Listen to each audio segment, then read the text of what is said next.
¿Tienes algún roadmap, alguna lista de tareas de cómo podríamos empezar a quién podríamos empezar a atacar para instaurar el valuismo? Bueno, más que para instaurar, a partir de este primer impacto, que es contarlo, escribir el libro y hablar de ello, porque a veces simplemente hablar de algo parece poca cosa, pero es importante. Mm. Un siguiente paso o quién es persona necesaria para poder avanzar en esto. ¿Qué opinas? Mira, Berto, yo tengo en el libro, hay un apartado que es de medidas, ¿vale? Cosas que podríamos hacer, porque valuismo, aunque os he dado eh, 6 pinceladas, tiene 15 principios y muchas acciones que podríamos ir explorando. Pero yo tengo que reconocer que estamos todavía en el momento de esas frases que caen como un rayo. Eh, Creo que hay que hacer mucha labor divulgativa para empezar a decir que hay que sustituir la palabra capital por valor. A veces, como decía también Ciordine, ¿no?, en la utilidad de lo inútil, ¿cómo es posible que a lo mejor una generación deje de existir o dejemos de conocer el latín y el griego porque ya no se gana dinero con el latín y el griego? Es que no podemos confundir con valor con beneficio. Creo que todavía estamos muy atrás. Aunque puede ser una onda, creo que estamos en un proceso todavía de divulgación, de capital a valuismo, a valor. Y cuando haya mayor divulgación, pues la idea es hacer un think tank valuismo para empezar que lo contemplo también en el libro, para empezar a hacer acciones. Y además, no solo yo así sola, ¿no?, sino desde la inteligencia colectiva. Ya hemos reflexionado, cuando tomemos conciencia de que sería bueno cambiar la palabra capital por valor y empezar a pensar en ese eje, cuando eso ya esté un poquito asentado por parte de un grupo mayor de personas, cómo nos ponemos a trabajar en ello. Y desde luego desde la inteligencia colectiva, ¿qué opina uno? ¿Por dónde empezar? ¿Cómo lo hacemos? Etcétera. Yo la verdad es que no me veo a mí misma simplemente sabiendo ahora ya un programa de lo que tenemos que hacer. Yo apunto ahí cosas, pero creo sobre todo en el talento de otros, en la diversidad y en el trabajo en equipo. Muy bien, gracias. Tengo preguntas aquí en el chat. No sé si queréis, Natalia, formularla tú misma o... Vale, pues si quieres te traslado, María, la pregunta de Natalia. Hola Natalia. ¿Cómo crees que una empresa que ya está funcionando desde hace años puede comenzar a implementar el valuismo? Vale, yo creo que las empresas conscientes son empresas valuistas, ¿vale? Una empresa consciente que tiene propósito superior, que tiene una cultura innovadora, que tiene un liderazgo positivo, que cuida de las personas, que cuida de los stakeholders, esa ya es una empresa valuista. Lo que hace valuismo es que no solo se conforma con ese tema de capitalismo consciente, porque aunque las empresas mejoren, si no mejora también el ámbito público y la interrelación entre ellos, no hay una economía que genere valor. Muchas veces los gobernantes dicen, sí, sí, las empresas que estén con su capitalismo consciente, pero ¿y tú? ¿Qué aportación de valor haces tú? Pero contestando a la pregunta de Natalia, una empresa consciente es una empresa que genera valor, sin duda.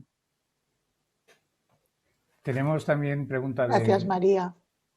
Bueno, de nada, un placer. de Pedro Furby. No sé si quieres formularla tú mismo. Tu pregunta. Bueno, como queráis. Tienes una voz preciosa. Han sido varias, entonces espérate que coja una. Bueno, por un lado era entender un poco que lo que estábamos o lo que se está proponiendo a través del valuismo es cambiar un poco esa economía de mercado en la que nos hemos visto inmersos por una sociedad de mercado, ¿no? De vender más a vender mejor, quizá, ¿no? Como uno de los conceptos que podríamos introducir en esa variable. Esa era un poco la pregunta, ¿no? Pero más allá de eso, quizá la pregunta es cómo podríamos llevar la inteligencia colectiva que comentas, que es una de las herramientas necesarias para que ese valuismo se ponga en marcha, a un siguiente nivel, que sería una especie de sabiduría colectiva como una herramienta para implementar esas aportaciones valuistas. No sé si eso tiene sentido o no. A ver, respecto a lo primero, valuismo respeta absolutamente la iniciativa privada. Por ejemplo, sabéis que hay otras propuestas, como por ejemplo la de Christian Felber, Economía del Bien Común, ¿no? Pero a mí la economía del bien común me parece que no da suficiente peso a la iniciativa privada. Es decir, además enseguida que una empresa se hace grande ya pone participación de los empleados, participación democrática, en fin. No, yo creo que la iniciativa privada, el talento, el compromiso, el coraje, la asunción de riesgos y todo eso es una joya, ¿no? Lo que pasa es que valuismo intenta, digamos, ponerle un límite allá donde daña el valor del planeta, donde daña el valor de la libertad, donde daña el valor de la justicia, ¿vale? Y por eso propongo limitar el tamaño de las grandísimas corporaciones, que al final sabemos también que ponen y quitan gobiernos, ponen y quitan leyes, están por encima a veces de la justicia, incluso aunque nos quedamos con la cantinela de que son muy eficientes, también tienen eficiencia por el poder que ejercen sobre otros.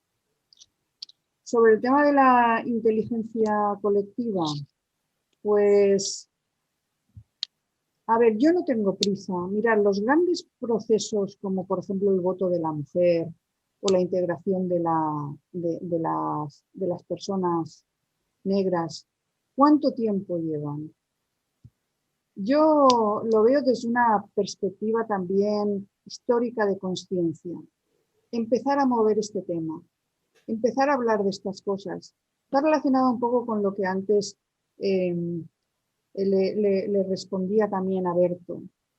Esos son temas que se tienen que trabajar, son nuevos. La gente lo primero que hace cuando hablas de estas cosas es que te dice que las grandes compañías nos ofrecen unos aparatitos maravillosos y que esto es de una gran eficiencia. Y ahí nos quedamos. Entonces, yo creo que estamos tan lejos todavía, que eso no me resta el deseo de empezar el camino. Por eso Ripoll me parece fantástico. ¿Cuánto tardó el voto de la mujer? Ya. Pues paciencia. La verdad es que Furby, ¿verdad? Sí, problema. La cuestión es que yo me lo tomo con paciencia porque ya llegará un momento y como decía, el mundo lo cambian personas con una visión consciente que otros todavía no comparten. ¿Qué es lo que dijeron al principio del niño este que dijo que el emperador iba desnudo? Hasta el padre dijo, chiquilladas, en fin, es que la inocencia, ¿vale? Estamos en ese punto, pero a mí no me importa. En el prólogo del libro, en la dedicatoria, una amiga me dijo, María, no olvides, no lo has escrito para recoger frutos, sino para sembrarlos. Exacto. Y yo sé que se puede sembrar y hay que empezar a decir que hay que cambiar el eje de capital, ese capital que hoy en día crece y crece y crece y crece. Y además se desborda. Y la subcontratación a veces es una forma de llegar donde en realidad no llegan. ¿Cuántas veces tenemos que contratar un servicio con una compañía y es una subcontrata de una subcontrata y allí se ha perdido todo el valor? Yo creo realmente en la iniciativa, creo en el valor, creo en los productos, en los servicios bien hechos con calidad, pero nos hemos pasado de rosca. Y creo que con todos los adjetivos de capitalismo humanista, progresista, etcétera, etcétera, algunos me pueden preguntar, es decir, ¿valuismo es una mezcla entre comunismo y capitalismo con un poco de comunismo? No, porque capitalismo y comunismo comparten dos elementos nocivos. Los dos concentran poder. el comunismo en el ámbito público, la banca pública, el Estado público, y el capitalismo en grandes corporaciones. Y como yo creo en la libertad, creo que no se deben aceptar esas concentraciones de poder. Y otro elemento que comparten capitalismo y comunismo es que desatienden la justicia. ¿Cuántas veces oímos en la tele que digan la justicia se tiene que administrar en 6 meses? Ya. Nadie lo dice. Por tanto, valuismo sale de ese esquema y no es un término medio, sino un nuevo eje. Genial. Oye, muchísimas gracias. Gracias, Turbin. Nada. María. Sí, espera. Manuel, hola. Sí, bueno, ahora después va Raquel. Entonces, Manuel, sí. Vale. Vale. Has acabado hablando de niños. Yo creo que es un... Y habéis hablado antes de herramientas. Y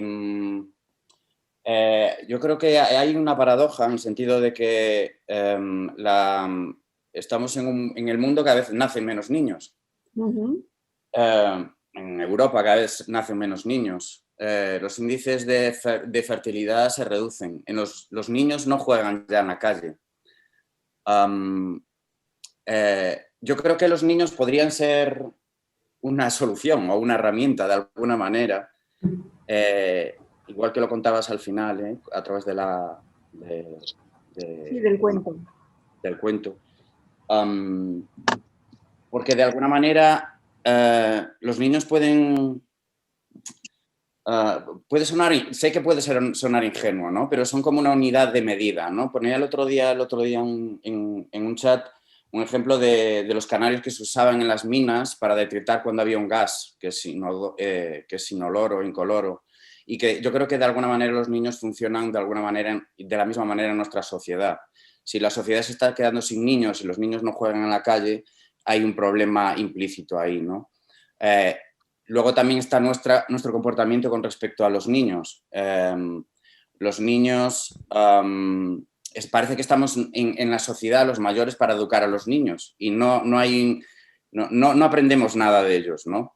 Y no tomamos nada de ellos, ¿no? Son como una especie de barómetro, una unidad de medida, y nos dedicamos a acelerar los niños en vez de que los niños nos ralenticen a nosotros, ¿no? O sea, lo que quiero decir con todo esto es, podemos mejorar la sociedad atendiendo más a los niños, como una unidad de medida, como si fuera nuestro KPI de alguna manera y no el PIB.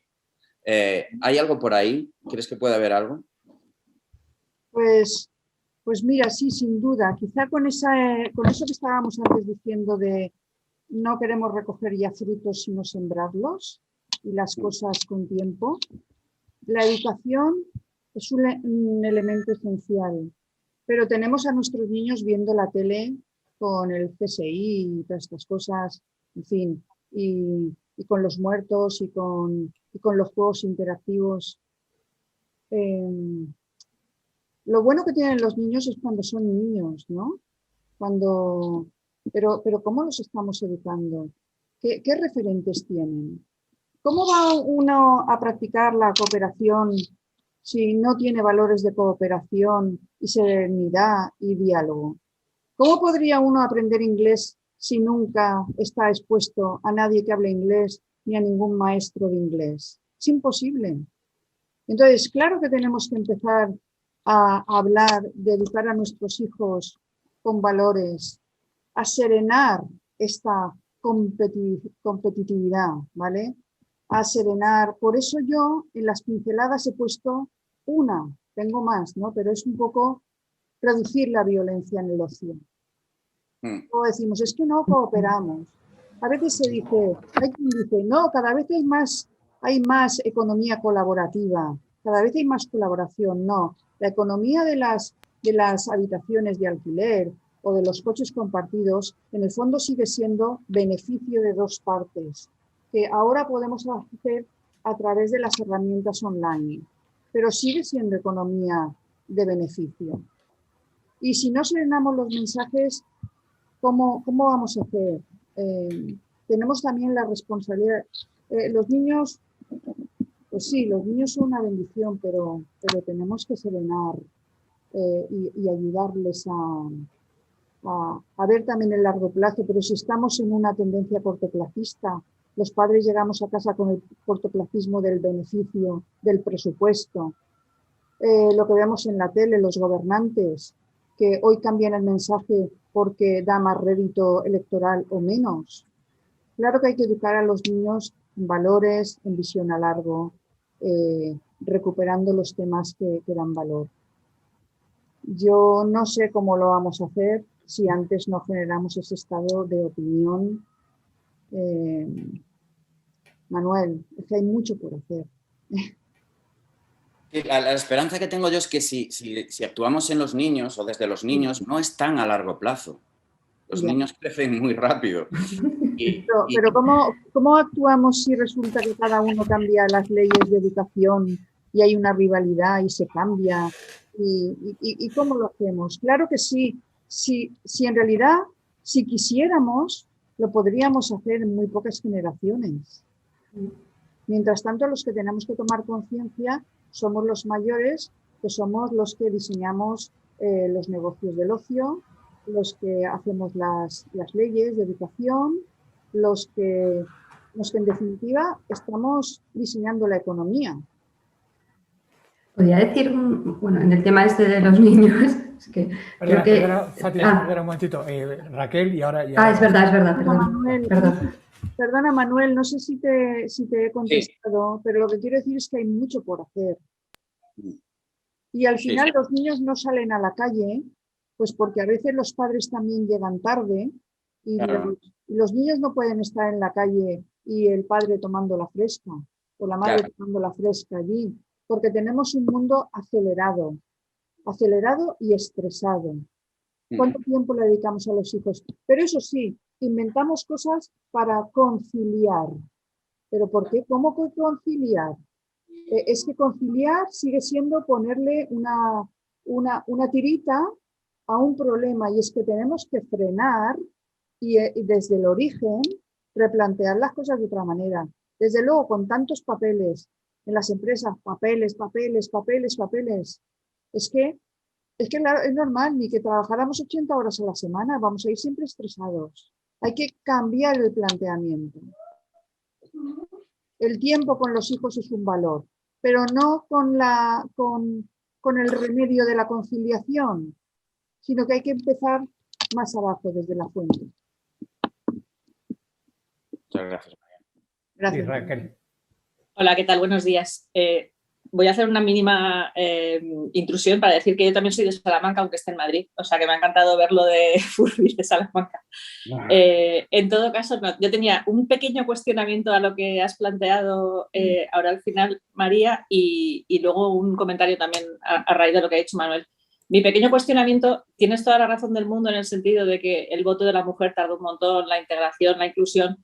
Lo que pasa es que vivimos en un mundo en el que para nosotros, que somos unos privilegiados, es relativamente fácil tener paciencia. Pero es que la mayor parte del mundo, lamentablemente, vive en unas condiciones en las que no tienen esa paciencia. O sea, se ha visto ahora que con la pandemia la situación de un montón de familias sin necesidad de irse muy lejos. O sea, aquí en España se ha deteriorado muchísimo, de un montón de gente que está en las colas de los bancos de alimentos, etcétera. Entonces, estando de acuerdo contigo y no diciendo que es una tarea fácil en absoluto, pero la parte de la paciencia es la parte que me resulta un poco, que me chirría un poco en toda esta historia, ¿no? Porque deberíamos de... Y eso no es una, por supuesto, responsabilidad tuya, María, en absoluto, es de todos los que estamos aquí y de la sociedad en su conjunto, ¿no? Pero yo creo que ya se ha tenido bastante paciencia y que deberíamos de cambiar las cosas, ¿no? Antes era ese pequeño comentario.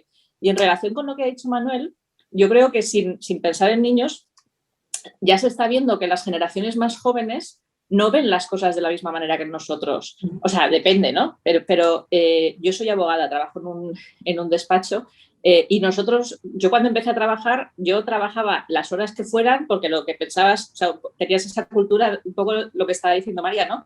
Del consumismo, de producir cada vez más, no sé qué. Y en cambio la gente joven, afortunadamente, viene ahora con otro tipo de decir, oye, me interesa el trabajo, me gusta trabajar en cosas interesantes, pero quiero tener una vida aparte, con lo cual yo creo que ahí ya estamos viendo ese cambio hasta cierto punto y yo sí que tengo bastante esperanza en las generaciones más jóvenes como motor de de cambio de la sociedad. Y eso es lo que quería decir. Gracias. Muy bien. Raquel, mira, me encanta la objeción que has puesto, porque en realidad me permite matizar, porque además estoy de acuerdo contigo. A ver, cuando hablábamos de esta palabra que dices, paciencia, es como querer decir que las cosas ocurrirán cuando puedan ocurrir, ¿vale? Pero fíjate que yo he hablado también de la gestión del tiempo. O sea, yo no me posiciono en el planteamiento de la paciencia. Yo ya ahora, hoy, mañana, al día siguiente, dale que te pego con el tema de valuismo y con la gestión del tiempo. No puede ser que la justicia sea para dentro de 10 años. Yo no estaba queriendo decir que tenemos 100 años también, como lo del voto de la mujer, ¿no? No, lo que quiero decir es que al final, pues, la consciencia cuesta de trabajar, pero yo soy impaciente en ese sentido de que mañana el valor del tiempo. Aquí planteamos los objetivos del milenio, del 2000 al 2015, y luego no los cumplimos y no pasa nada. Y lanzamos del 15 al 30. Y luego lanzaremos del 30 al 45. Y luego lanzaremos y no avanzamos porque no se gestiona el tiempo. Patada para adelante. Luego, muchas gracias por esta objeción, porque me permite aclarar esta idea de que al final tenemos que hacer todo lo que podamos y la consciencia tiene que acabar imponiéndose, ¿vale? Esperamos y confiamos en eso, pero desde luego paciencia nada. Yo la semana que viene y tal, valuismo, valuismo, valuismo, valuismo y cambiar el eje para una sociedad de valor.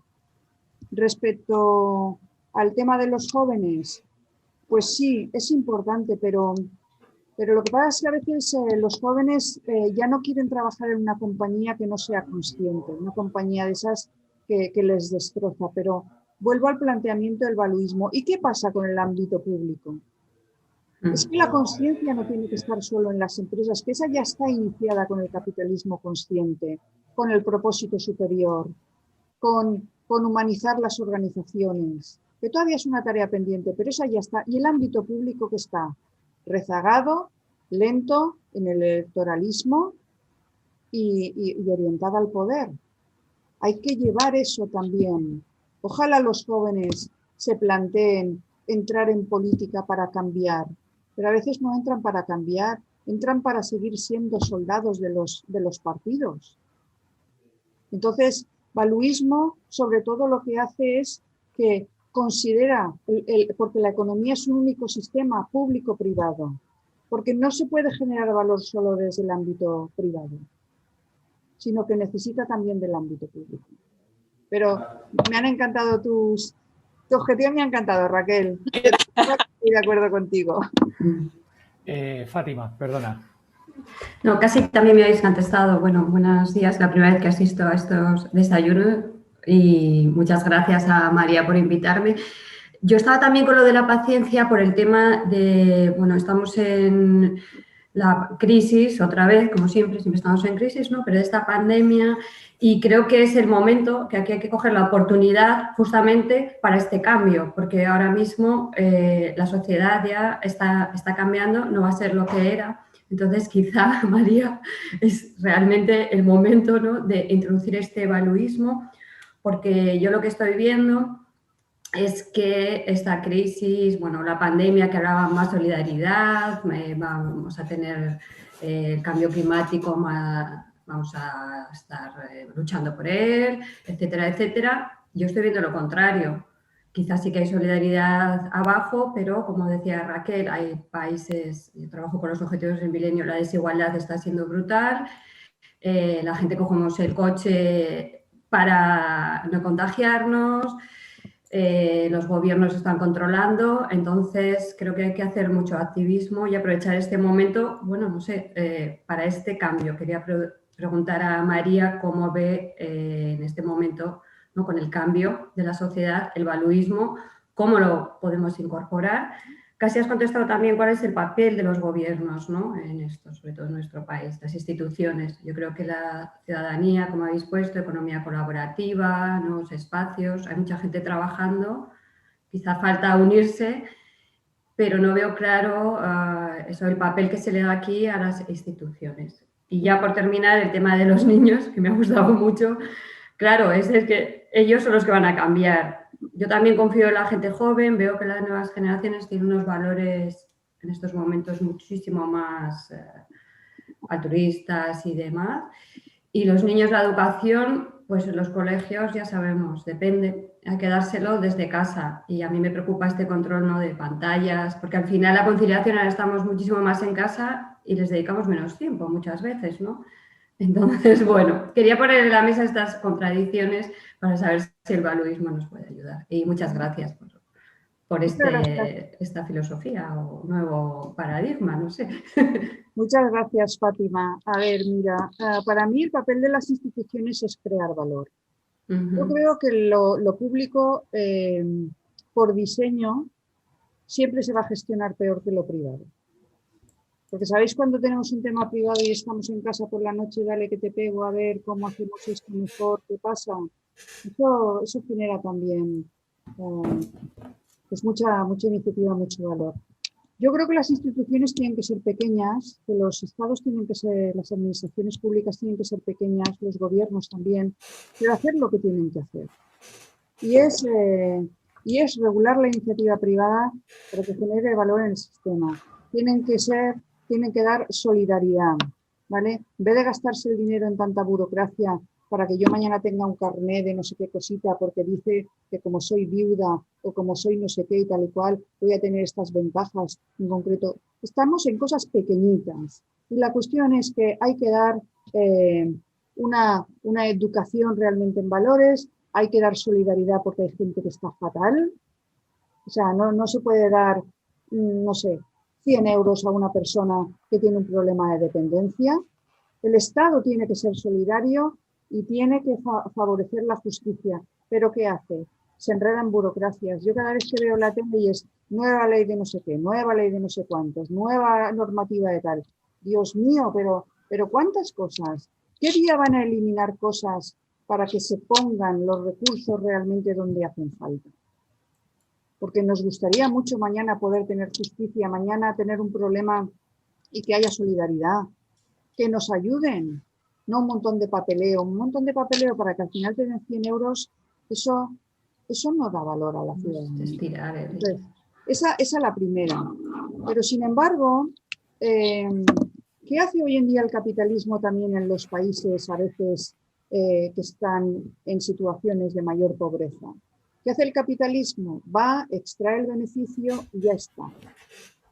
Yo creo realmente que hay que fomentar la cooperación y por eso también digo como elemento reducir la violencia en el ocio y en otras cosas, porque tenemos que empezar a generar un ambiente más sereno de cooperación. Mientras no lo hagamos, no vamos a llegar a alianzas para ver cómo hacemos que los países que están en situación realmente de pobreza salgan adelante. Con los principios del capitalismo vamos a ir a extraer su beneficio. Para generar una alianza entre los países que estamos mejor y ayudarles, necesitamos primero hablar, necesitamos primero tomar conciencia de que no podemos ir a extraer beneficio, sino que debemos de ir también a generar valor. ¿Pero qué se nos vende en esta sociedad el relato? Con la singularidad tecnológica y que las máquinas nos van a solucionar. Bueno, es que en el 2045 va a ser la repera porque ya no vamos a morir. Se avecina el final de la muerte. Pero el final de la muerte además ¿para quién? Si hoy en día no damos agua y alimentos y les ayudamos a los países pobres a que tengan agua y alimentos o vacunas, ¿por qué creemos que luego viviremos todos? No, unos serán más poderosos y vivirán y otros seguirán muriendo. Con lo cual se producen unas asimetrías en el tema de justicia y de dignidad del ser humano que yo creo que no se pueden admitir. Algunos dicen vamos a un mundo maravilloso, la inteligencia artificial lo hará todo. Yo creo que no. Creo que hay que recuperar los valores y ayudar y tener grandes alianzas para ayudar a los países. Porque el ser humano tiene el mismo valor en todas partes del planeta. Gracias, María.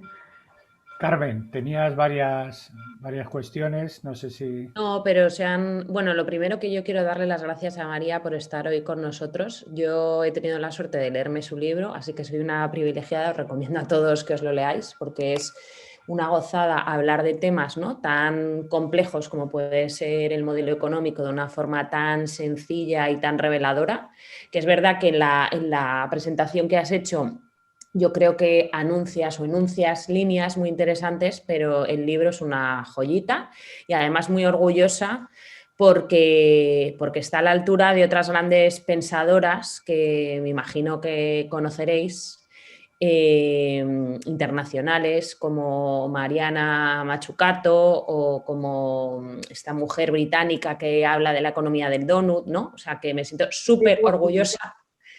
Sí, de que tengamos a una española mujer liderando estas reflexiones que son tan necesarias y tan importantes, y como apunta Manu en el chat, que deberíamos dejar de hablar de externalidades y hablar de economía porque está en el medio de todo. Así que muchísimas gracias, y luego que mis preguntas ya han sido respondidas. Yo también creo que estamos en una época, los que me conocéis, que hay muchos aquí, ya estáis hoy cansados de oírme hablar del pensamiento complejo.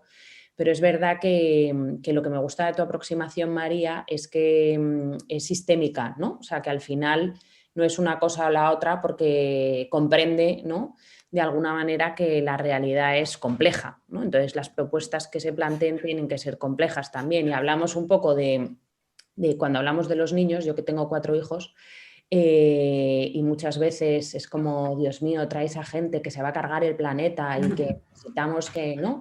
China, imaginaros, ¿no?, que tiene esas medidas. Y por otro lado, que también lo comentaba en el chat, creo que estamos en un momento, ¿no?, donde esa falta de fecundidad no somos conscientes de lo que va a marcar, ¿no?, a la sociedad, porque al final, si no hay fecundidad, ¿no?, pues no habrá personas que sean capaces de liderar esos cambios y esas transformaciones que necesitamos, y nos convertiremos en una sociedad absolutamente envejecida y sin la capacidad no solamente intelectual, ¿no?, sino física y emocional para hacerlo. Entonces yo creo bueno, que es complicado todo y muy complejo, pero que es muy interesante reflexionar sobre ello. Así que nada, darte las gracias, María.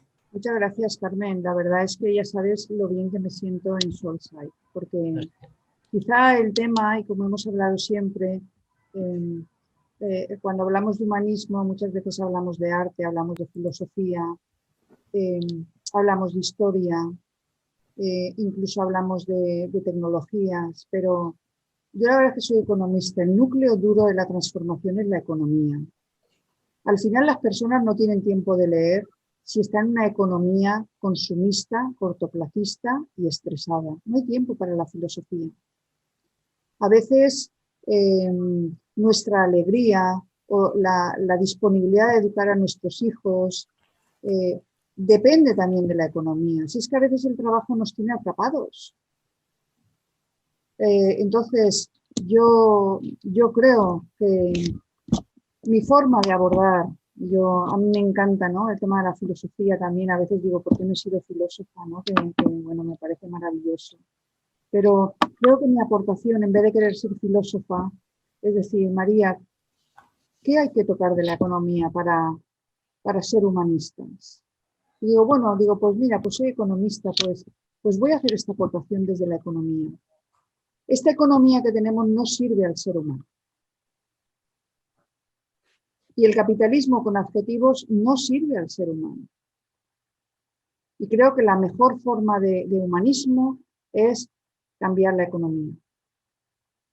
No me gusta, por ejemplo, la economía del bien común, con todos los respetos hacia Felber, porque hizo un buen esfuerzo. Dijo también que entre capitalismo y comunismo no había o lo uno o lo otro, pero yo creo que la economía del bien común se centra demasiado en común, en cosas comunes. Yo creo más en la libertad y en la iniciativa. Y lo que hago es limitar los excesos y las distorsiones del capitalismo y completarlo con esa acción sistémica necesaria del ámbito público.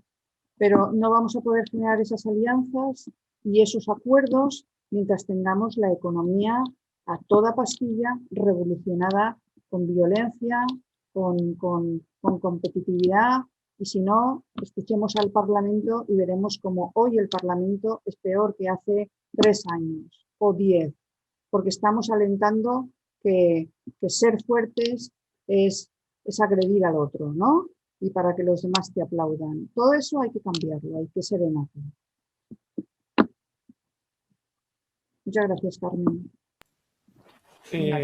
Teníamos más preguntas de Daniela, que no está, y tal. No sé si quieres, aunque no esté Daniela, aunque dice que tal. ¿Tenéis alguna pregunta más de momento para decir de viva voz? Tal, si queréis. Voy a rescatar una pregunta de Daniela que justo acaba de... Ahí tenemos al niño, ahí tenemos al niño Manuel. ¿Qué joyita tienes ahí, La pregunta de Antonio es ¿cuándo acaba esto? Pues como queráis. No, que es una broma. Para que veamos cómo están los niños, que también me encanta a mí. Leía el otro día que los niños pequeños no tienen la sensación de temporalidad hasta los 5 o 6 años, ¿no? Qué pasada, ¿no? No pensar en el tiempo. Qué puntazos. Y solamente disfrutarlo y vivirlo. Sí, oye, una cosa, hablando del tiempo, por ejemplo, en el libro sí que pongo, cuando pedimos un servicio de lavandería, por ejemplo, urgente, pagamos más. ¿Por qué? Porque el tiempo tiene valor. ¿Qué hace el ámbito público con nuestro tiempo? Lo desprecia, no nos respeta. Entonces, qué bonito sería que el ámbito público prestara atención al valor del tiempo para ser operados, para ser diagnosticados, para tener una resolución urbanística de un bien inmueble que tenemos en un tema urbanístico y que tampoco sabemos para cuándo. Para la justicia, el valor del tiempo sería simplemente en sí mismo una verdadera revolución económica. Vale, estaba repasando aquí las preguntas. La verdad es que pues casi todas están contestadas de una u otra manera. Recupero más que una pregunta, también una reflexión que está, pero no sé si con otra vuelta, que comentaba Daniela, que es qué poder tenemos de verdad para reducir el consumismo cuando las grandes compañías resignifican todas las iniciativas sostenibles, por ejemplo, para hacer más dinero. Como por ejemplo intentamos reducir las bolsas plásticas y tenemos una marca que produce millones de bolsas estampadas diciendo esto no es una bolsa plástica. Es algo que volvías a decir, que vale, un poco ese maquillaje. Sí, sí. Es el tema de los falsos relatos. Es el tema de las patadas hacia adelante. Por eso a veces solo un niño pues es capaz de decir, el emperador está desnudo. Es que está desnudo. Entonces, nos inventamos el reciclaje, porque también el reciclaje es otra forma de otra gente que va a hacer negocios. Lo que tenemos que hacer es decirle al de las lavadoras o de tal y cual, a partir de ahora, la vida media son 15 años, o 16, o 17. Y si no, usted no está en el mercado, porque lo tenemos que detener del principio. Mientras en la cabeza tenemos capital y beneficio, no podemos tomar esas decisiones. ¿Y qué hacemos? Luego quemamos el medio ambiente, y luego reciclaje, y luego estas bolsas son bolsas, pero no son bolsas. Y así vamos. Entonces, yo creo, como decía Einstein, pues no vamos... Con los mismos planteamientos no vamos a obtener soluciones diferentes y los objetivos de desarrollo sostenible no los vamos a alcanzar de ninguna manera, porque estamos sobre un eje equivocado. Entonces, claro que cuando las compañías son tan grandes, a ver quién le dice a uno que usted tiene que detener el tamaño de su compañía. Es que hay que detener el crecimiento de las compañías. Imaginemos que, Manuel, tu niño se llama Antonio, ¿no? ¿Vale? Imaginemos que Antonio va a crecer hasta un punto, pero imaginemos que cuando ya tenga 20 años sigue creciendo. ¿Hasta dónde? Es que las cosas tienen que tener un sentido, pero lo hemos perdido. Estamos en un marketing descontrolado y mañana te vendo las bombillas y digo, ¿cómo hago para venderte otra bombilla de otra manera? Entonces te la vendo como el gran ahorro, tal, y generamos nosotros solo la obsolescencia. Todo eso hay que cambiarlo. El mejor reciclaje es frenar el consumismo. Y claro que hay que frenarlo y las compañías deberían de saber que van a crecer hasta un punto. Hay algunos también que dicen, ¿Cómo puede ser esta compañía es innovadora, ¿no? Por ejemplo, una compañía del IBEX. Dicen, es que somos innovadores. ¿Qué hacen a veces? Hay 400 emprendedores que inician y se juegan su tiempo, su dinero en generar propuestas. Y luego viene la gran compañía del IBEX y dice, yo compro esa empresa. Mira qué bien, somos innovadores, estamos cogiendo innovación. Yo creo que sería mejor que también los pequeños que tienen talento puedan llevar adelante sus iniciativas y un día también ser competencia de empresas del IBEX. Yo creo en el talento emprendedor. Y a veces nos quedamos con el relato de que esta gran compañía es innovadora porque ha adquirido 3 compañías. Creo que sería mejor que no se jugara con tanto poder y se hiciera real la libertad realmente de mercado.